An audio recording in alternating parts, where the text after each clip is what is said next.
Legal, gente. Que bom que vocês estão aí. Como eu disse, nós estamos aqui num outro cenário, né? Você consegue ver aí a tela do computador. Eu coloquei aí que o tema do nosso estudo de hoje é sobre os sacramentos. Tá bom, gente? Alguém sabe o que é sacramento? Ou quais são os sacramentos da igreja? Quem sabe aí, coloca aí para eu ver que vocês estão me ouvindo mesmo.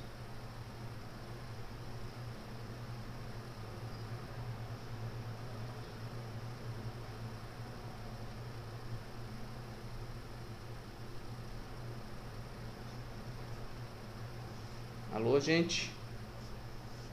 Cadê? No chat ninguém quer falar comigo, hein, gente? Eita.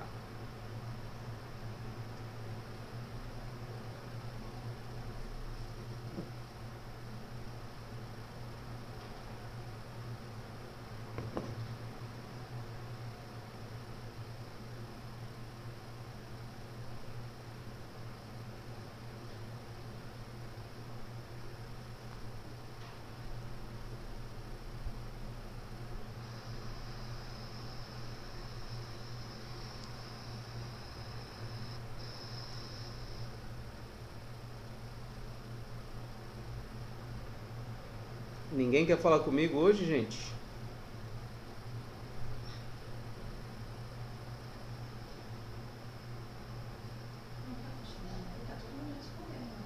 Não tá funcionando aqui então. Deixa eu ver. Nossa, eu vou ficar com o teu celular então.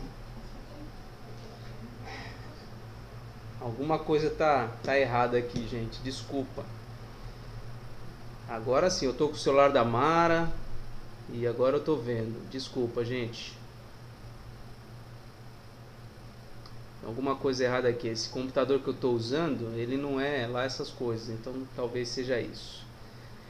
Mas vamos lá, vocês estão certinhos. São dois sacramentos, a ceia e o batismo. Muito bem. Por que eu quis falar desse tema hoje? Porque nós estamos passando por essa quarentena e estamos sendo privados aí da participação na ceia do Senhor. Eu vi uma imagem hoje, chega a ser até cômica, né? Numa mesma tela de computador, um homem na parte superior e um pastor, né? Aqui o homem está na sacada dele com uma jarra de água jogando em cima da sua própria cabeça, e o pastor na tela de baixo jogando, ele está dentro do batistério e ele está jogando água na direção da televisão, onde ele está visualizando o homem que está sendo batizado de maneira online. Então por isso que eu estou aqui trazendo esse estudo pra gente. Tá um pouco baixo o som? Rapaz, eu não sei como resolver isso, viu? Aqui tá no máximo. Tá bom? Tenta aumentar um pouquinho aí. Nem sei se eu vou continuar com esse formato, porque já tá dando muito problema. Mas vamos lá. Vamos começar orando, pedindo a Deus que nos abençoe nesse estudo. Senhor nosso Deus, te damos graças por estarmos juntos nessa hora. Pedimos a Deus a tua ajuda na medida em que vamos estudando a tua palavra e assuntos que são pertinentes à tua igreja. Um momento difícil que estamos vivendo, em que estamos privados da ceia do Senhor. Que o Senhor nos abençoe, Pai, nos atenda a oração e permita que logo as condições mudem e nós possamos retornar à comunhão. Abençoa-nos nesta hora. Oramos em nome de Jesus. Amém. Amém. Espera aí, gente.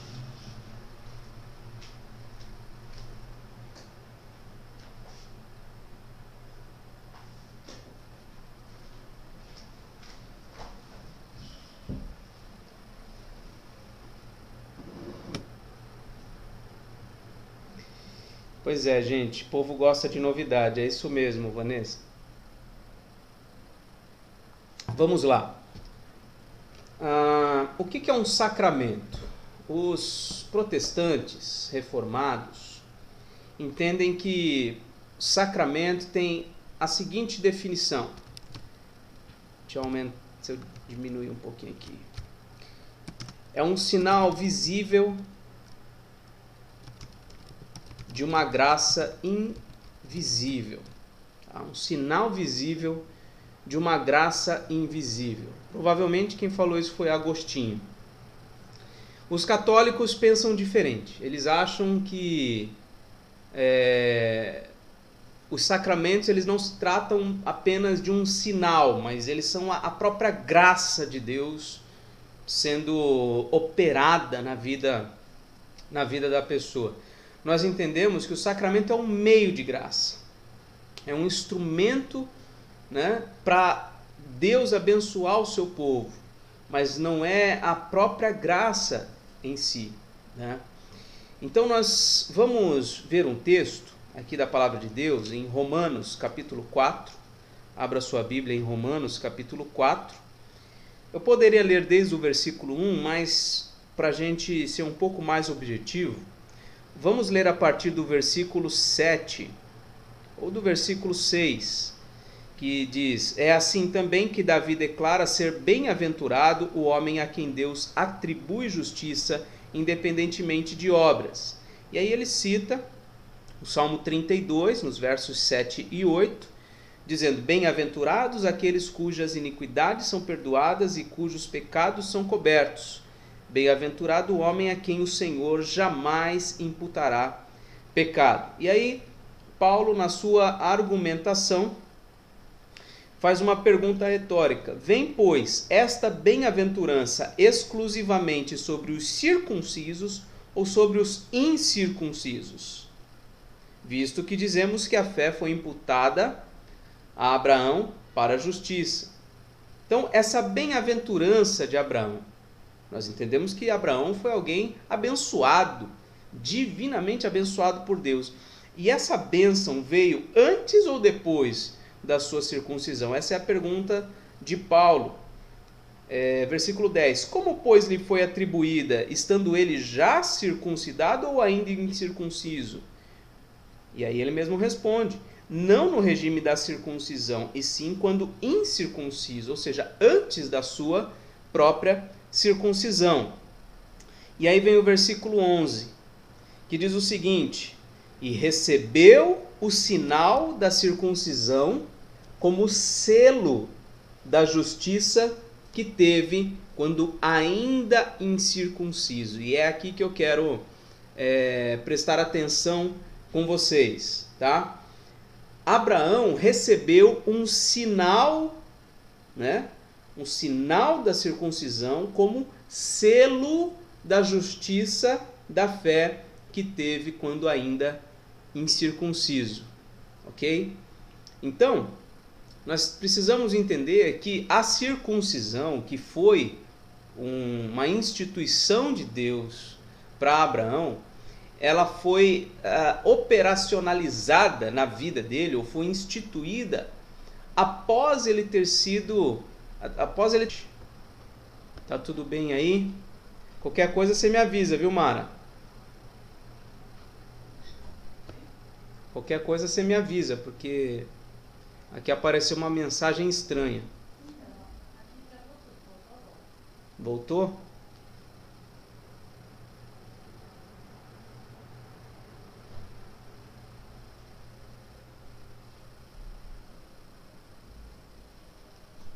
Voltou, gente? Fala aí. O pessoal está dizendo que travou, que parou.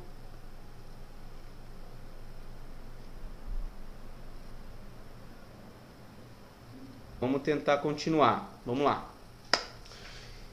Então agora a gente vai ver a presença dos sacramentos em ambos os testamentos, tá? E o primeiro texto que eu quero ler com vocês é 1 Coríntios 10, 1 a 4, que diz assim: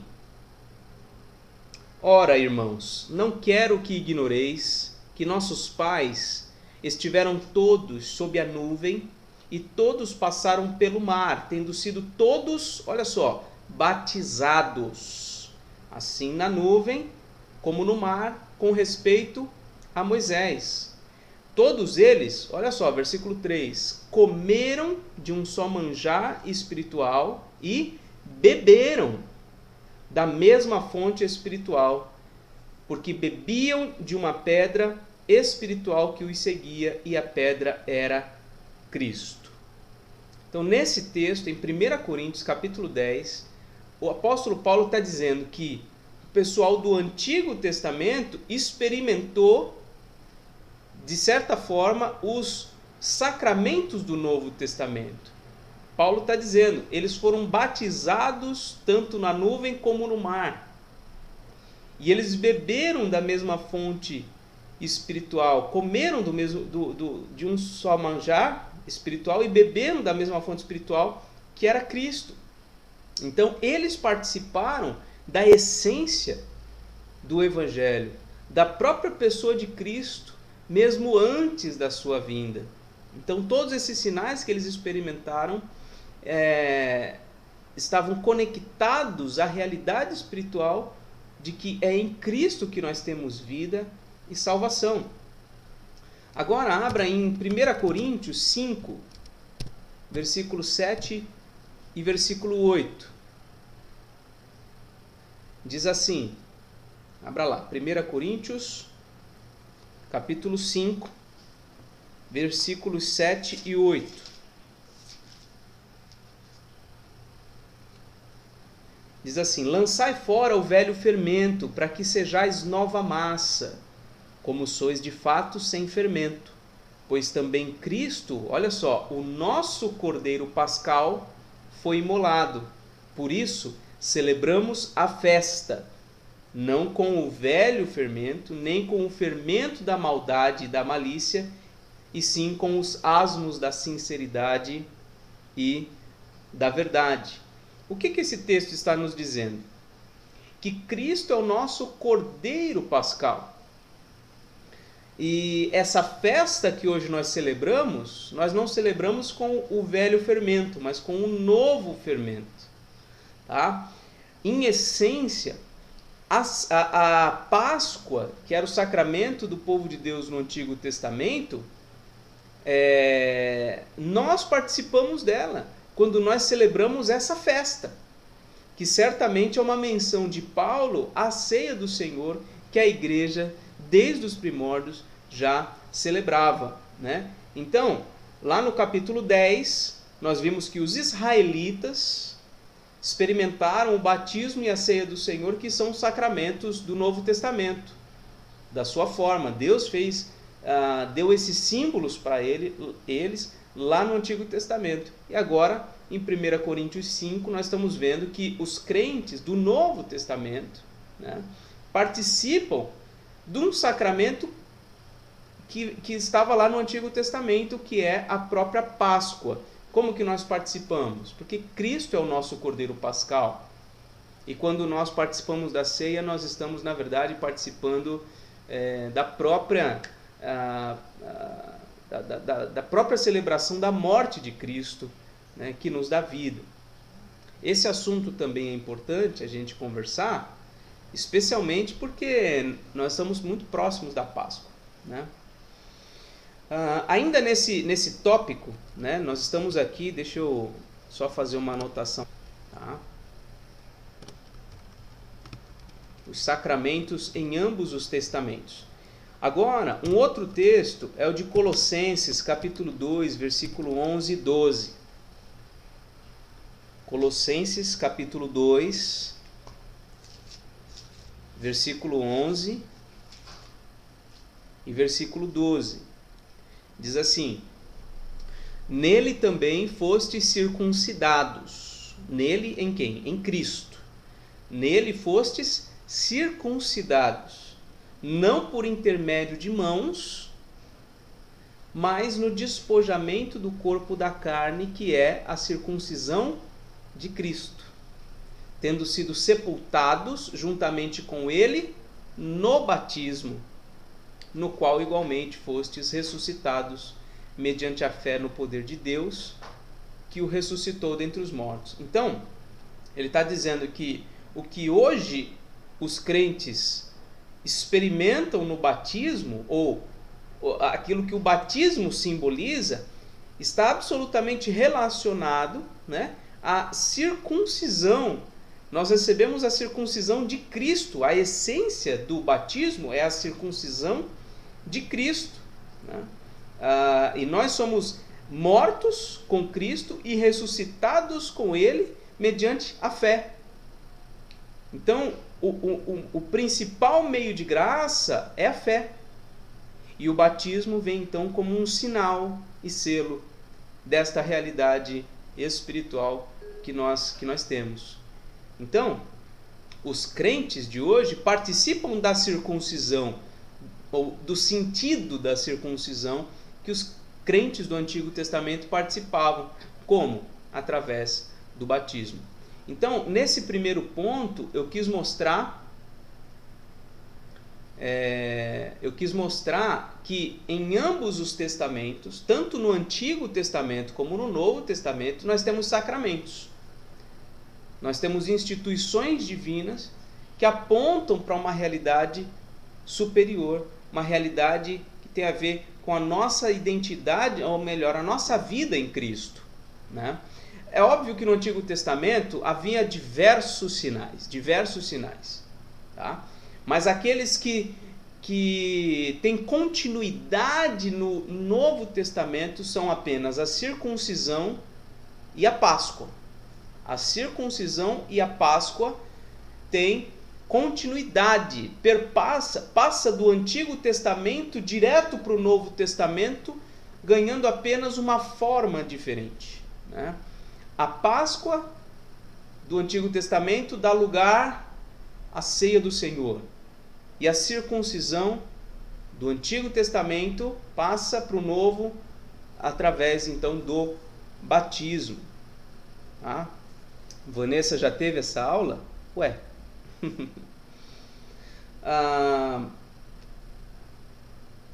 Eu acho que eu passei para você, Vanessa, num material extra que eu passei. Eu acho que eu dei esse material aqui em forma de texto para você, se eu não estou enganado. O segundo ponto que nós vamos ver aqui é a relação entre a palavra e os sacramentos. A relação entre a palavra e os sacramentos. Vamos entender uma coisa aqui inicialmente, né? Deus nos fez com sentidos diferentes. Nós temos vários sentidos. Nós temos a visão, temos a audição, né? Temos o tato, temos o olfato. Então temos vários sentidos, né? Deus criou o homem para obter conhecimento por meio de diversas avenidas diferentes. A palavra de Deus, a Bíblia, a Escritura Sagrada, ela está adaptada a quê? Aos ouvidos, né?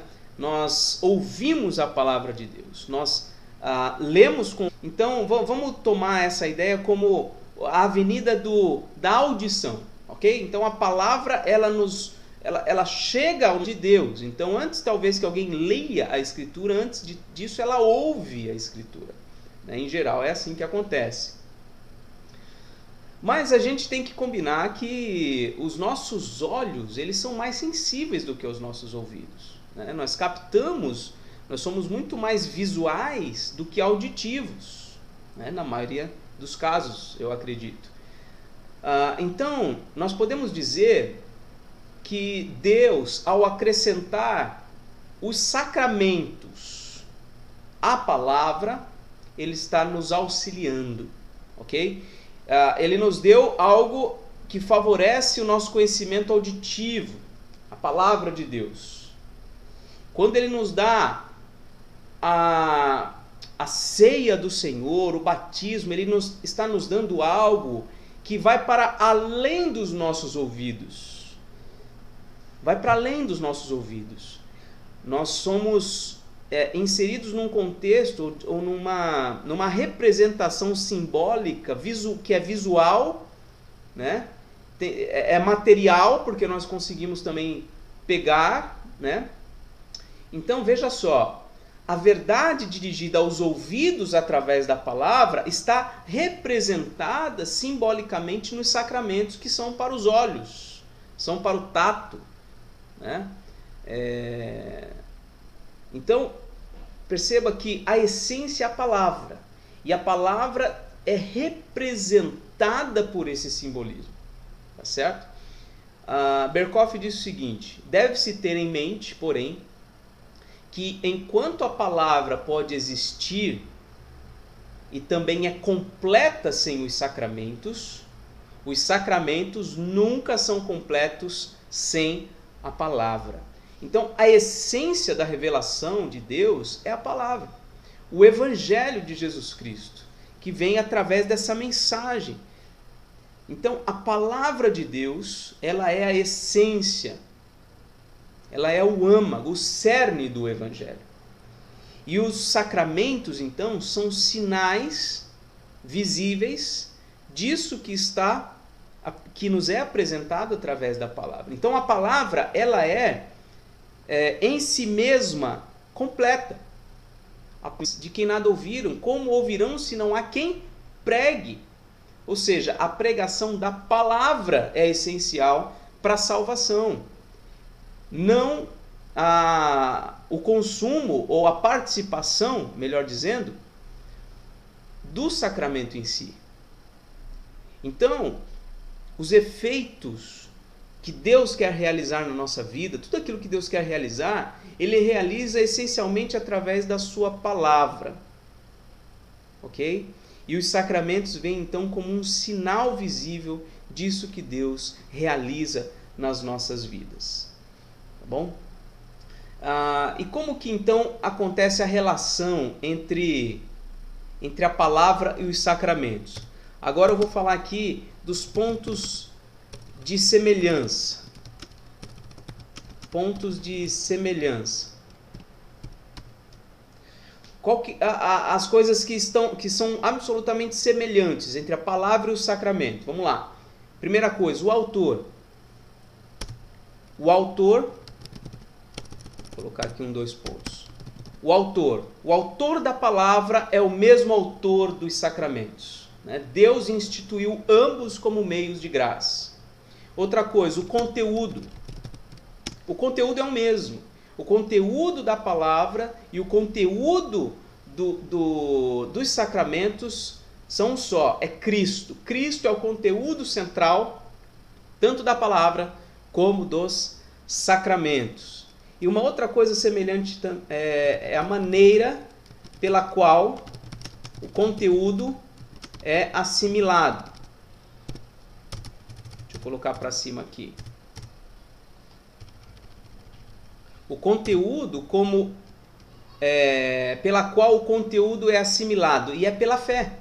Tanto a palavra como os sacramentos são assimilados pela fé. A pessoa só compreende o que está acontecendo na ceia do Senhor pela fé. A pessoa só compreende a palavra pela fé. A fé é a única maneira pela qual nós conseguimos assimilar a nossa realidade em Cristo. Mas há também os pontos de diferença entre a palavra e os sacramentos. Qual é a diferença? Primeiro, a necessidade. A palavra, como eu já disse, é indispensável. A palavra é indispensável, mas os sacramentos não. Tá? Então, a pessoa pode ser salva sem a palavra? Não. Mas a pessoa pode ser salva sem ser batizada? Sim. A pessoa pode ser salva sem a participação na ceia do Senhor? Sim. Mas nunca sem a palavra. Nunca sem a palavra de Deus. Tá? Outra coisa diferente é o propósito.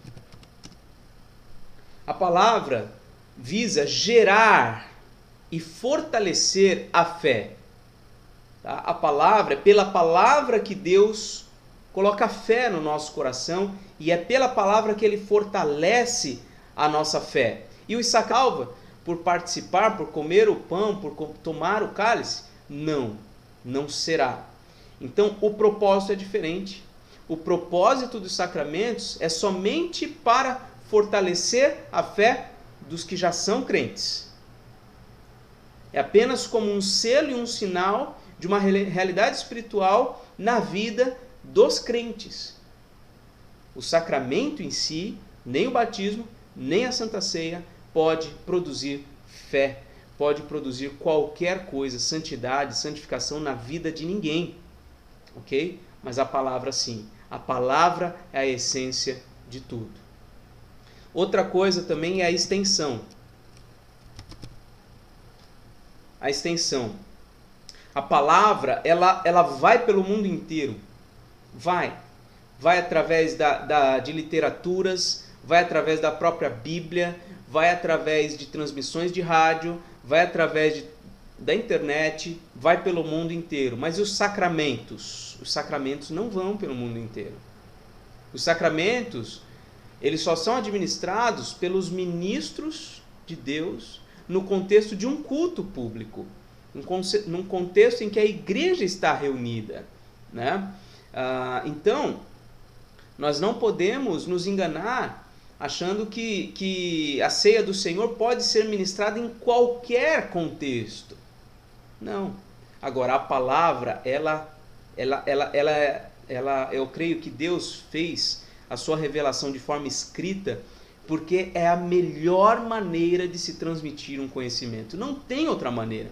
Por mais que a internet seja um bom recurso, por mais que a rádio tem sido e ainda será por muito tempo um ótimo instrumento de divulgação, o texto escrito é insubstituível. A palavra de Deus, a mensagem do Evangelho, de forma escrita, é extremamente poderosa. Então, inicialmente, nessa primeira parte, é isso que eu gostaria de passar para os irmãos. Primeira coisa, sacramento é um sinal visível de uma graça invisível, né? Essa é a definição básica. E nós vimos aqui que os sacramentos estão presentes em ambos os testamentos, né?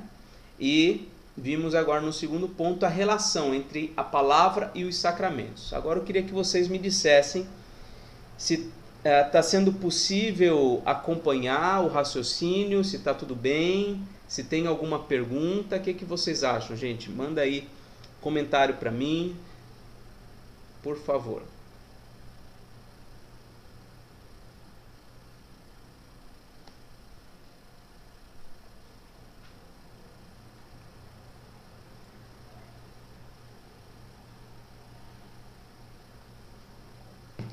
Minha mãe é a minha maior incentivadora. Sim, perfeito. Obrigado, mãe. Você me ajuda bastante, viu? Você nem sabe o tanto que você me ajuda. Tranquilo aí, Edson? Vulgo Felipe Fraga. Ah, legal, Vanessa. Que bom que você gostou aí da tela, né? Para fazer as anotações. Wagner, tranquilo. Vocês perceberam que hoje eu estou fazendo um pouco diferente, né? A gente fez nas últimas 2 semanas reflexões mais devocionais mesmo. Falamos sobre paz, depois falamos sobre ansiedade. Hoje nós estamos pegando um assunto mais denso em termos teológicos, né? Então é uma outra pegada, vamos dizer assim. Tranquilo aí, Sônia? Então tá bom, gente. Vamos agora para a segunda metade do nosso estudo, tá bom?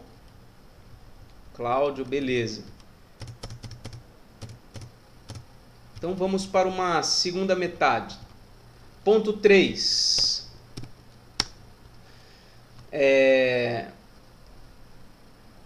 Nós vamos ver aqui as partes, componentes do sacramento. Primeira coisa, sinal externo ou visível. cada sacramento tem um elemento material, né, palpável aos sentidos, é visível e é palpável. Tá? Vamos abrir a nossa Bíblia lá em Gênesis. Gênesis 9, 12 e 13. Gênesis 9, 12 e 13. Abre lá a sua Bíblia.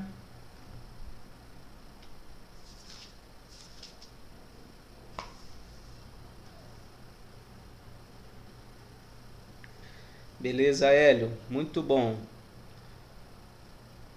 Minha mãe achou legal o formato também. Vanessa. Beleza, gente, que bom. Eu estava doido para fazer isso, eu não tinha conseguido. Aí eu lembrei que tinha um computador aqui em casa,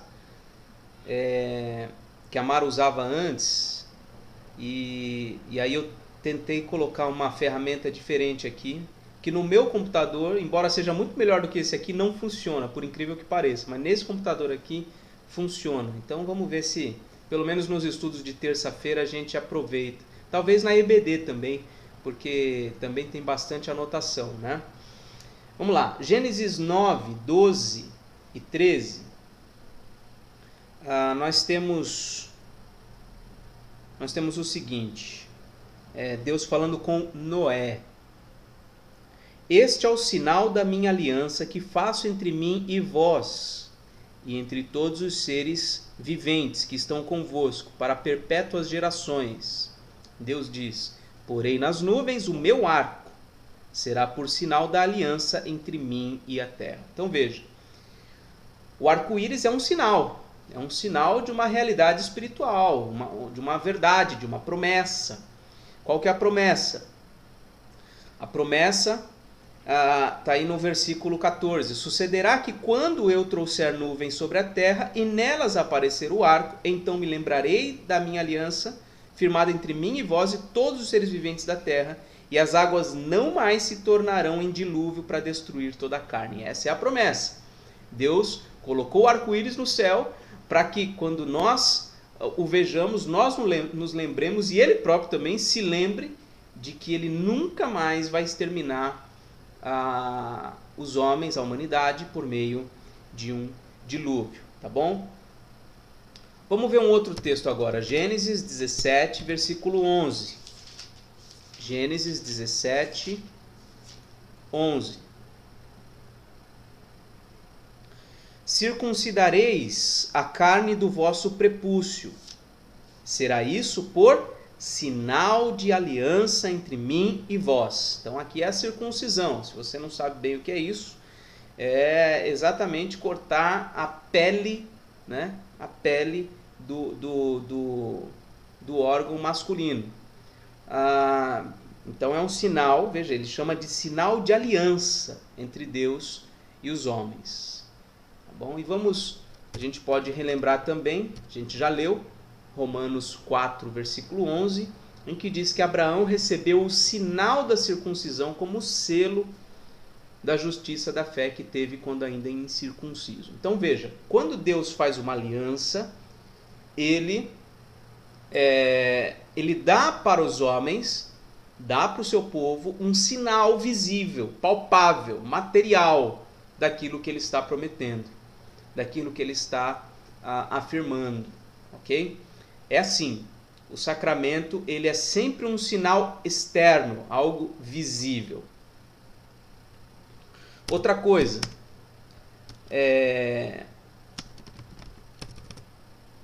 a graça espiritual interna é significada e selada pelo sacramento, tá? Então essa graça, qual que é a graça propriamente dita ali com Noé?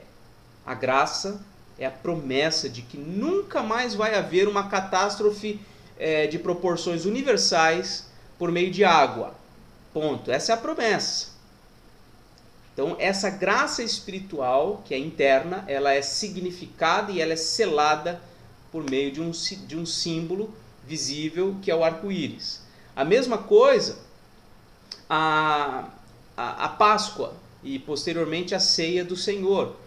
Qual que é A graça espiritual interna é que alguém é morto, ou melhor, um cordeiro é morto, para que nós não sejamos mortos. Para que por meio... É uma morte substitutiva, né? Então, um cordeiro é morto para que nós não sejamos mortos, usando palavras bem simples aqui. Então, essa graça espiritual, ela é significada e selada na participação da Páscoa no Antigo Testamento e da ceia do Senhor no Novo Testamento. Então, em essência, irmãos, é bom a gente lembrar disso porque a Páscoa está chegando, né? Em essência, nós celebramos a Páscoa todas as vezes que nós celebramos a ceia do Senhor. A nossa Páscoa, a nossa celebração da Páscoa é a celebração da ceia do Senhor. Ok? Não é nada diferente disto, tá bom? Coloquei aqui um comentário. Os sinais e selos pressupõem algo que é significado e selado, e que geralmente é chamado matéria interna do sacramento.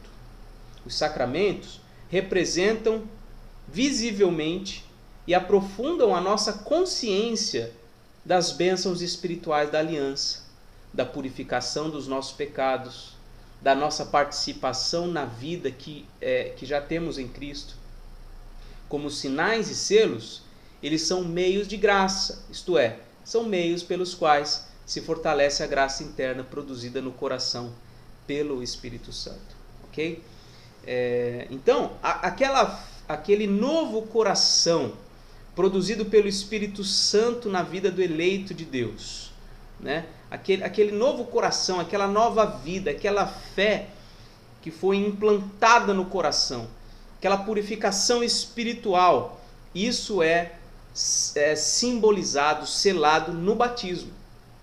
O batismo é um sinal visível, é um selo desta realidade espiritual, dessa graça espiritual que já aconteceu na vida do eleito de Deus, tá bom? Vamos voltar a 1 Coríntios 10, vamos ver o versículo 2 e o versículo 3, 1 Coríntios 10,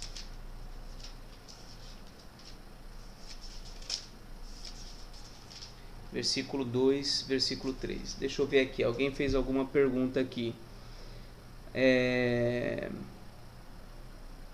Só que não para as mulheres, eu não entendi, mãe. O voto de Nazireu de Sansão se encaixaria nisso?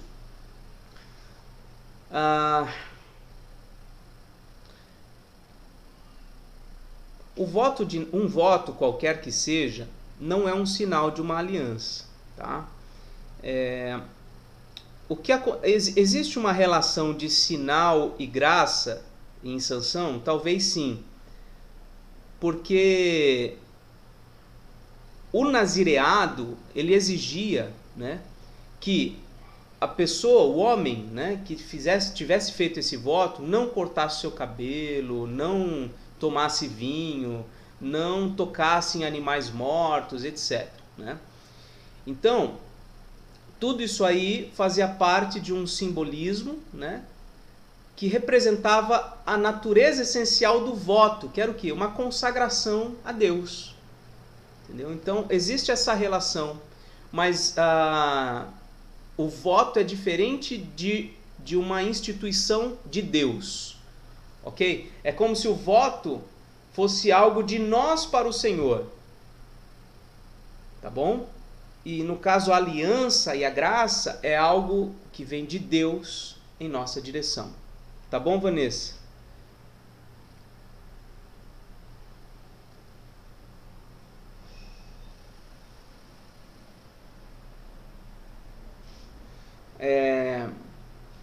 Vamos lá. 1 Coríntios 10, versículo 2 e 3 diz assim: tendo sido batizado... esse texto na verdade a gente já leu, né? Tendo sido batizados, assim na nuvem como no mar, com respeito a Moisés. Todos eles comeram de um só manjar espiritual e beberam da mesma fonte espiritual que bebiam, e uma pedra espiritual bebiam de uma pedra espiritual que os seguia, e a pedra era Cristo. Então, o que eu quero colocar aqui é que a graça, vamos colocar aqui, qual que é a graça nesse texto? A graça é Cristo. Eles bebiam de uma pedra espiritual e a pedra era Cristo. Cristo era a essência, a graça, né, que eles estavam desfrutando. E como? Qual era o selo? Qual que era o sinal visível disso? Né? Qual que era o selo ali? Era a pedra, né? Cadê aqui? O manjar espiritual, que a gente pode colocar como sendo aqui o maná. Depois o próprio Jesus vai falar, eu sou o pão que desceu do céu, né? A nuvem que os cobria, o mar que foi aberto diante deles. Então tudo isso aí representava o quê? A presença do próprio Cristo, os fortalecendo, os sustentando e cumprindo neles a vontade de Deus. Tá? O outro texto que a gente pode mencionar dentro desse ponto é 1 Coríntios também, e é também no capítulo 10, versículo 16 e versículo 17, que diz assim: porventura o cálice da bênção que abençoamos não é a comunhão do sangue de Cristo? Olha só, me permita pegar aqui, quando eu pego o cálice de suco de uva, né, e eu rogo a Deus que abençoe aquele cálice, o cálice da bênção. Paulo está dizendo, o cálice da bênção que abençoamos não é a comunhão do sangue de Cristo. Quer dizer, qual que é a essência disto que nós estamos abençoando aqui, que nós estamos rogando que Deus abençoe? É o sangue de Cristo, é a essência, né? Aí ele segue, e o pão que partimos não é a comunhão do corpo de Cristo? Então qual que é a graça espiritual? É a comunhão do sangue de Cristo, a comunhão do corpo de Cristo. E como que nós nos apropriamos disso materialmente? Né? Qual que é o selo dessa realidade espiritual? É o cálice, é o pão. Okay? Seguindo, porque nós, embora muitos, somos unicamente um pão, um só corpo, porque todos participamos do único pão. Então, nós somos muitos membros, e a própria igreja, vamos dizer que é um sinal. Né? Não estou dizendo que é um sacramento, apenas nessa relação de sinal e graça. A igreja é um sinal. E qual que é a graça? O fato de que nós participamos de Cristo juntos. Nós estamos unidos a Cristo. Ok? Mais uma coisa dentro desse ponto aqui.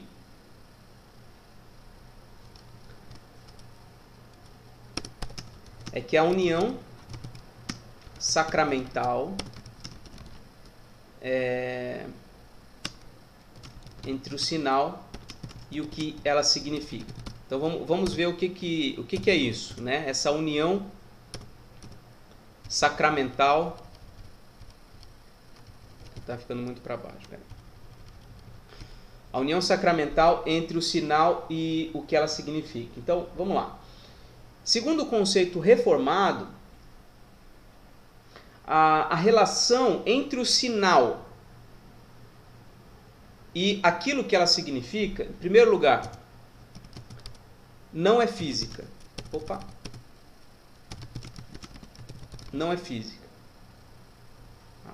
Então, a relação, vamos dizer assim, entre, por exemplo, o pão e o cálice da ceia do Senhor, não está vinculado, a relação desse pão e desse cálice não é de forma física com o próprio Senhor Jesus Cristo, tá bom?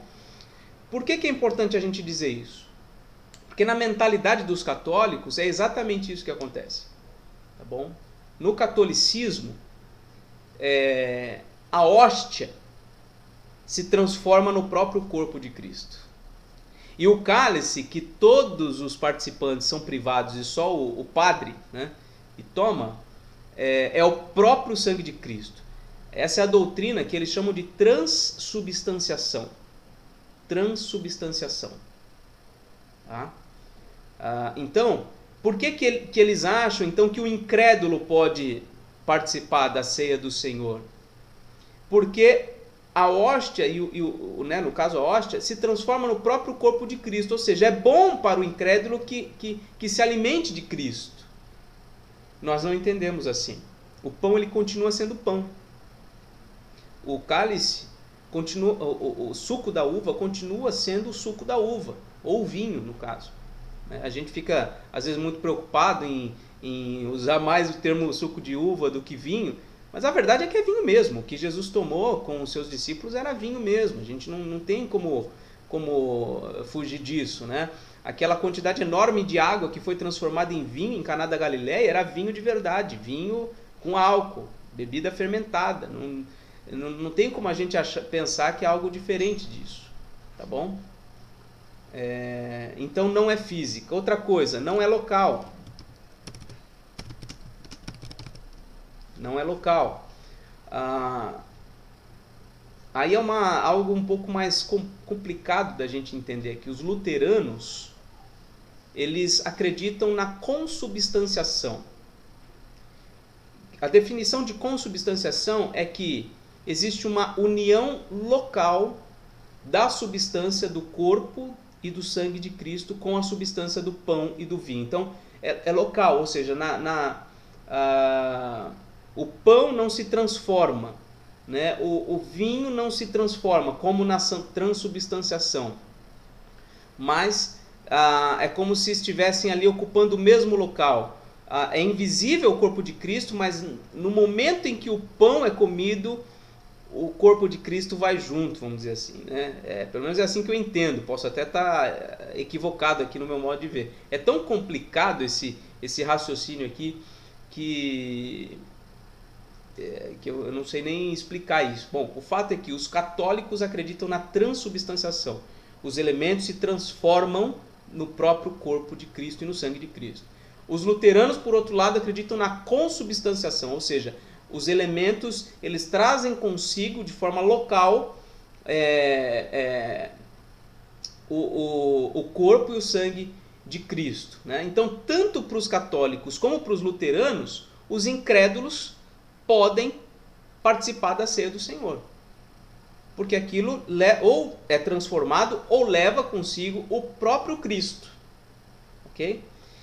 Mas nós não acreditamos desta forma. Nós acreditamos que a união entre o sinal e aquilo que o sinal significa é uma união espiritual. Então, o que nós acreditamos? Nós acreditamos que o pão continua sendo pão, o vinho continua sendo vinho.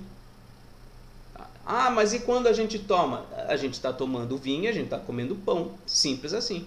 Não é Cristo que você está mordendo aí. Tanto que os católicos, né, não sei se eles vão admitir isso, mas eles ficam até com medo de mastigar aquela hóstia, porque é como se estivesse ferindo a Cristo de novo. Aliás, o próprio conceito de missa do catolicismo é como se fosse uma reprodução da morte de Cristo, mas nosso Redentor já morreu uma única vez e foi suficiente, foi uma vez por todas. Então não faz sentido esse significado que os católicos atribuem à missa ou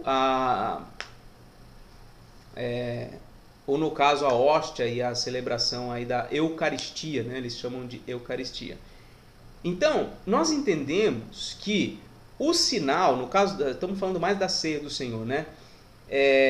Se relaciona de forma espiritual com o próprio Cristo. Ou seja, aqueles que creem em Cristo, aqueles que já tiveram um novo coração, já foram salvos pela graça de Deus, quando eles comem o pão e bebem o vinho, ou bebem o cálice, eles não estão comendo e bebendo, comendo a carne ou bebendo o sangue de Cristo. Eles estão se lembrando da realidade espiritual que os sustenta, que os mantém vivos.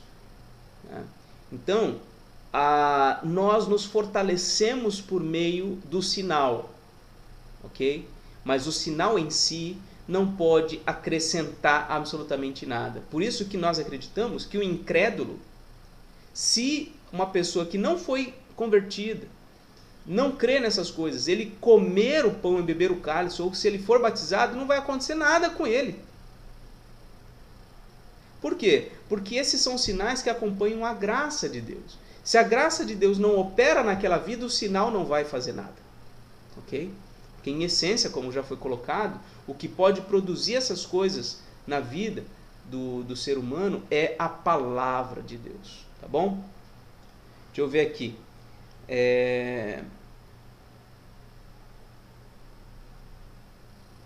Valdomiro escreveu: pastor, não será correto dizer dizer só arco, pois íris teria sido atribuído a um deus grego? Olha, Valdomiro, eu nunca pensei nisso e eu precisaria estudar, tá? Não tenho como te dar essa resposta agora. O André diz o seguinte: achei um texto interessante no livro Santos no Mundo. Aliás, esse livro é incrível. Muito bom esse livro. A palavra torna-se carne, não à vista, como em imagens, não ao paladar, como no pão e no vinho, não ao olfato, como nos vapores de incenso, mas à audição, e habita entre nós. Pregar é um sacramento. É muito interessante esse conceito, né? A pregação é um sacramento. Pode-se dizer que sim, né? Porque à medida que nós... A pregação, se ela for fiel à Escritura, ela está levando consigo a própria essência, né? Que é Cristo. Tá bom? Mas eu não concordo 100% com essa maneira de pensar, porque o sacramento é um sinal visível, né? E a palavra em si não é um sinal visível, não é alguma coisa que nós apalpamos.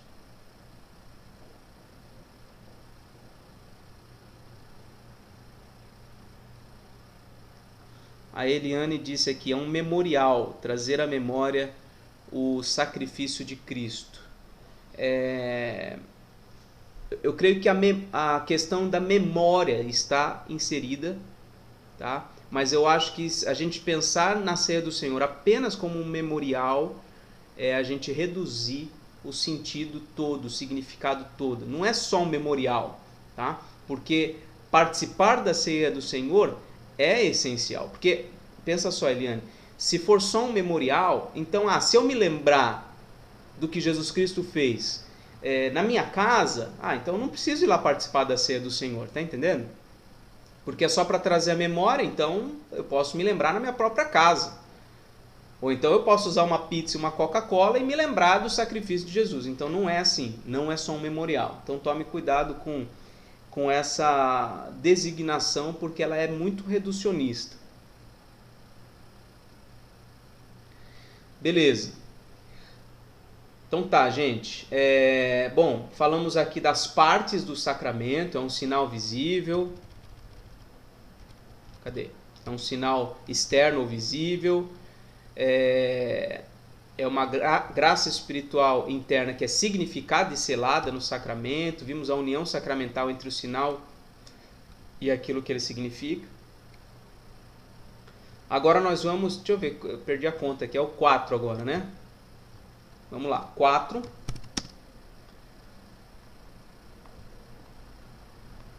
Necessidade dos sacramentos. A gente já falou um pouquinho sobre isso. Vamos falar um pouco mais, tá? Os sacramentos, eles não são absolutamente necessários para a salvação, mas são obrigatórios em vista do preceito divino. Então, a gente não participa a gente não é batizado, ou a gente não participa da ceia do Senhor porque são necessários para a salvação. Nós participamos porque é um preceito de Deus. Deus colocou estas coisas para a gente se fortalecer, para a gente receber a graça de Deus. Tem a questão do memorial, né? A Jéssica está dizendo aqui, se não é memorial, é o quê? É tudo isso que a gente está falando aqui, tá? É a própria essência de Cristo representada ali, que nós recebemos espiritualmente. Então não é só um memorial.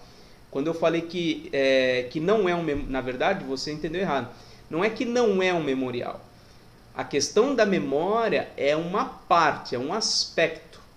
É um aspecto de tudo que está sendo representado ali.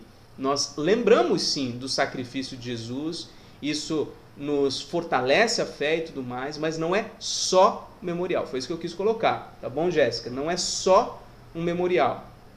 Porque se fosse só um memorial, nós poderíamos nos lembrar na nossa própria casa. Agora mesmo nós estamos lembrando. Ou então, como eu disse, né, eu poderia pegar uma pizza e uma Coca-Cola e me lembrar do sacrifício de Jesus e comer uma pizza e uma Coca-Cola como que representando o corpo e o sangue de Cristo.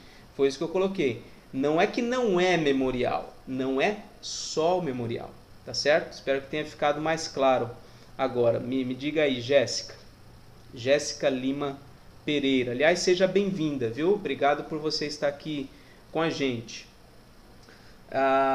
Então, falando sobre a necessidade, os sacramentos eles não são necessários para a salvação, mas eles são obrigatórios em virtude do preceito divino, da ordem de Deus. Deus disse que quando os seus discípulos avançassem, pregando o evangelho, eles deveriam fazer discípulos, como? Batizando-os em nome do Pai, do Filho e do Espírito Santo, ensinando a guardar todas as coisas, etc, etc. Por isso, a negligência voluntária da participação, ou na ceia, ou no batismo, por exemplo, alguém, eu aceitei Jesus, mas esse negócio de ser batizado não é para mim, eu não preciso ser batizado porque eu já aceitei Jesus.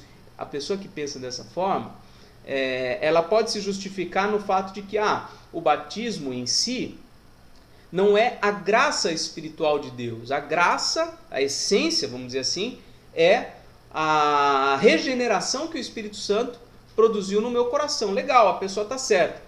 Só que aí, ao ponto dela recusar o batismo, não, isso não. Isso não. Não, mas o ladrão da cruz não foi batizado. Realmente, ele não foi batizado. Mas ele não foi batizado por causa da circunstância. Porque se tivesse tudo bem com ele, como todas as famílias em Atos dos Apóstolos, você vai ver vários batismos lá, ele teria sido batizado também. Mas ele estava preso no madeiro do lado de Jesus. Tá? Então aqui, necessidade dos sacramentos. Os sacramentos não salvam ninguém. Tá certo? E a gente tem que entender que a negligência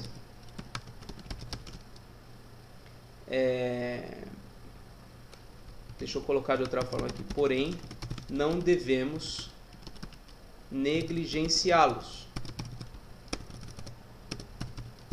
Tá? Não é porque os sacramentos não salvam ninguém que eu não posso negligenciá-los. Não, muito pelo contrário. Se eu entendi que o Espírito Santo me deu um novo coração para crer, eu preciso desse sinal na minha vida, né? Que é o batismo. Ele colocou o batismo como um sinal visível para toda a igreja ver, né? E me receber como um membro da igreja.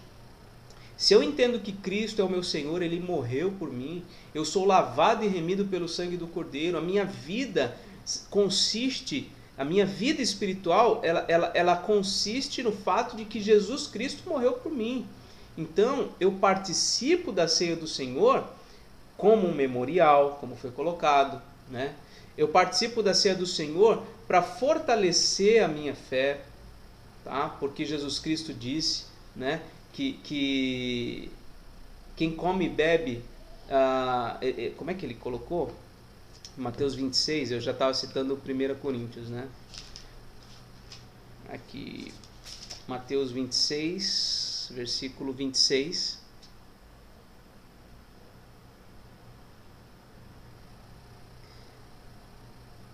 Né? Ele estava ali na ceia do Senhor, na Páscoa, celebrando a Páscoa.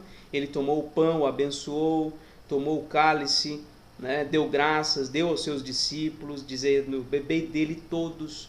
Tá? Isto é o meu sangue, tá? Isto é o meu corpo, Então, estas coisas, quando ele diz isto é o meu corpo, não, o corpo dele é ele, né? Mas quando ele diz isso é o meu corpo, isso representa o corpo. Então, nós precisamos nos alimentar espiritualmente da ceia do Senhor, dos elementos da ceia, para o nosso fortalecimento espiritual. Por isso que nós não podemos negligenciar nem o batismo, nem a ceia do Senhor. O batismo, ele marca o início da vida cristã.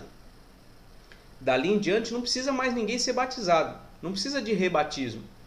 O que vai acontecer dali em diante?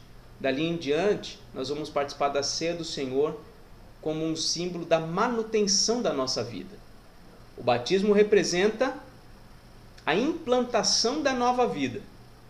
E a ceia do Senhor simboliza a manutenção. Um é a implantação, de uma vez por todas. O outro é a manutenção dessa vida, né? A ceia do Senhor representa isso. Tá?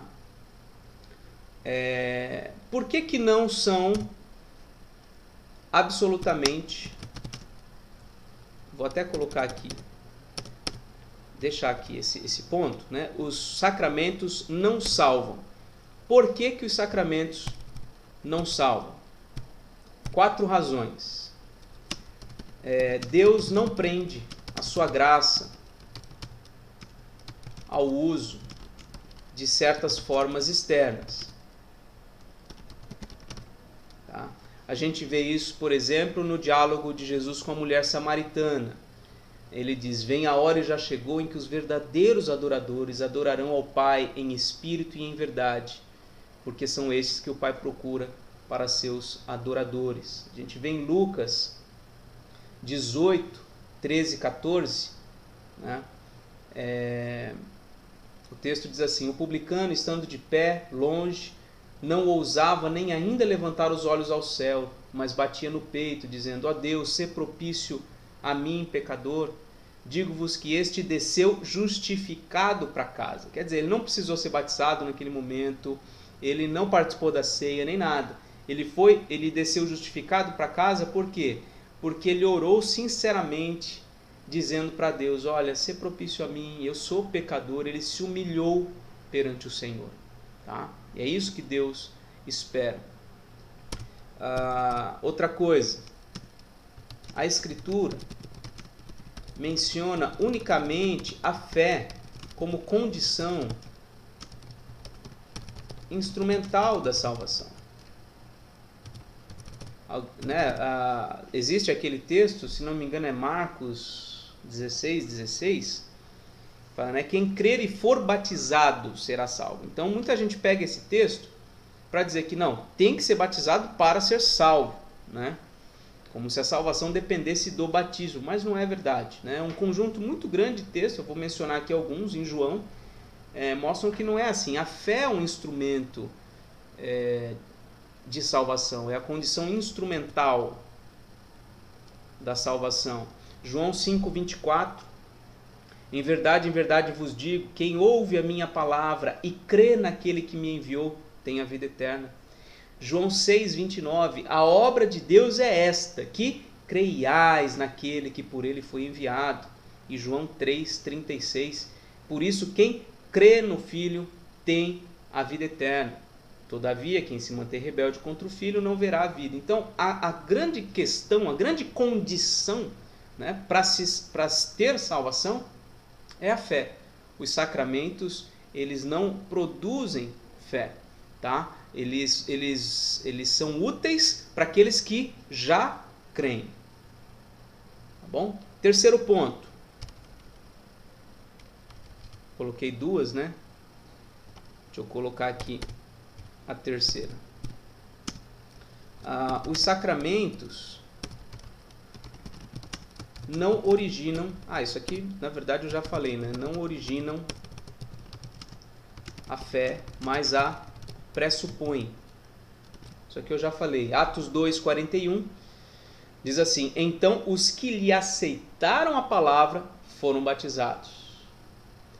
Em Atos 16:14-15 diz que certa mulher chamada Lídia, da cidade de Tiatira, vendedora de púrpura, temente a Deus, nos escutava, o Senhor lhe abriu o coração para atender as coisas que Paulo dizia. E depois de ser batizada, ela e toda a sua casa, etc, etc. Então, primeiro é a palavra, a fé na palavra. Lógico, mediante a ação poderosa de Deus. É Deus quem origina a fé no nosso coração. Então, o sacramento, ele pressupõe a fé. A fé é anterior. E quarto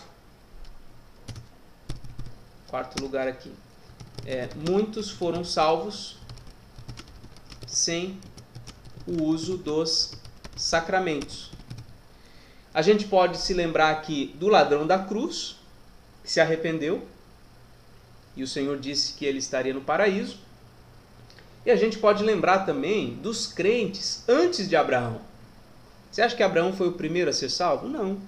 Noé, por exemplo, com toda certeza, foi salvo.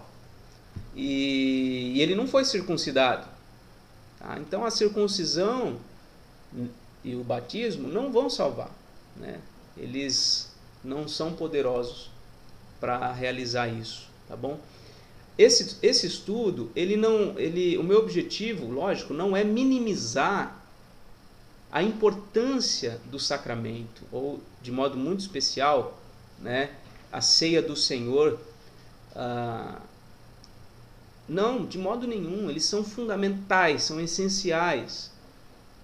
Mas é importante a gente estudar essas coisas à luz da palavra de Deus, para a gente entender que mesmo nesse momento em que nós estamos sendo privados do sinal, nós não estamos sendo privados da essência, né?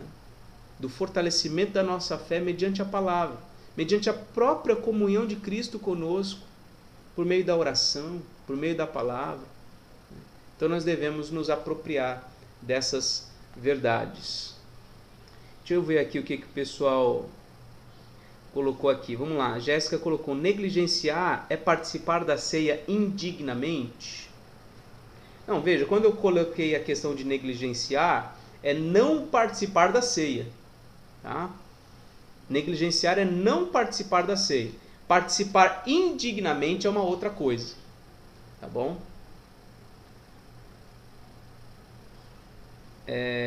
A Vanessa colocou aqui: quando negligenciamos, estamos em desobediência? Com certeza, com certeza. Tá? Com certeza. Essas doutrinas que nos aproximam do sentido da palavra de Jesus, a Deli disse, né? A Jéssica disse: os luteranos alegam salvação pelo batismo. O senhor poderia me explicar? Então, é o que a gente já colocou desde o começo. O batismo, ele não pode salvar ninguém. Ele é um sinal de uma graça invisível. O batismo é um sinal visível de uma graça invisível. Qual que é a graça invisível?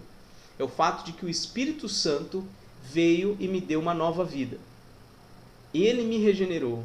Ele me uniu a Cristo. Eu agora sou filho de Deus. Ponto. Agora, então, já que eu fui convertido pelo Senhor, então eu vou me submeter ao batismo.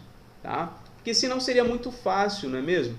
A gente convida as pessoas incrédulas a ir para a igreja, batiza elas e pronto, elas estão salvas. E não é assim. Não é assim. A gente não pode brincar com as coisas espirituais, né? Ficou mais claro, Jéssica? Gilman disse que se os sacramentos salvassem, seriam salvação pelas obras. Basicamente eu iria lá, né, seria batizado, jogava uma aguinha em cima de mim, pronto. Quer dizer, eu que estou fazendo, ou então o pastor que está realizando isso em mim. E não é, a salvação é pela fé, é pela graça mediante a fé. E é isso que a palavra de Deus nos diz. O André, não precisa pedir desculpa de maneira nenhuma, tá? Eu acho que foi muito bom o texto que você colocou, no sentido de que Jesus Cristo se revela essencialmente pela palavra. Deus se revela essencialmente pela palavra. Ele não quis deixar uma foto dele, né? Ele não quis deixar uma lasca da unha dele, ele não quis não quis nada. Ele é a palavra, ele é o verbo. Bom, e a palavra nos é transmitida pela pregação, pela leitura da Escritura, ok? É isso. Então, quando nós nos afastamos da ceia do Senhor temporariamente, isso deve nos entristecer, não porque nós estamos sem a presença de Cristo, ou não estamos nos alimentando de Cristo. Não. Tá? Deixar de celebrar a ceia do Senhor deve nos levar a uma contrição, sim, diante de Deus. Senhor, eu quero muito participar desse sinal visível que o Senhor deu para a gente. Agora, a gente não pode idolatrar o sinal em detrimento da graça de Deus, tá bom? Pessoas, talvez, por idolatrarem o sinal que é a ceia, vão ficar, talvez, até depressivas de não estar na igreja, vão chorar, vão ficar, mas eu queria comer, eu queria beber. Não, gente, a tristeza é uma coisa, a depressão é outra, tá? Aflição, angústia, por não participar da ceia esse mês, isso não pode acontecer. Por quê? Porque Jesus Cristo está presente nas nossas vidas. Nós já fomos resgatados, já fomos lavados, já temos a vida garantida em Cristo. Tá bom? A palavra deve ser sempre suficiente. E a palavra não tem faltado. Nós estamos constantemente pregando aqui pela internet, textos, enfim. O que não falta é a pregação fiel da palavra de Deus nesse contexto que nós estamos vivendo.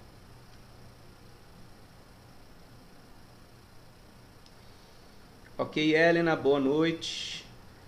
Muito bom, gente, ver aqui algumas pessoas. Eu não estou lembrado da Jéssica, da Helena, não estou lembrado de vocês, mas que bom ter vocês aqui com a gente, viu? Nós já estamos encerrando. Esse foi o tema que eu quis tratar com vocês, tá bom? Por duas razões. A primeira é que nós deveríamos, né, se estivéssemos juntos no domingo passado, nós teríamos tido a ceia do Senhor. E o segundo motivo é que se aproxima a Páscoa e nós não vamos poder estar juntos, não vamos poder celebrar a ceia na Páscoa também, tá bom? É isso, esse é o motivo. Espero que tenha ficado claro. Se mais alguém quiser mandar perguntas depois, fiquem à vontade, tá bom? Deus abençoe muito vocês. Na quinta-feira a gente estará junto de novo às 19 horas, tá bom? Vamos encerrar com uma oração.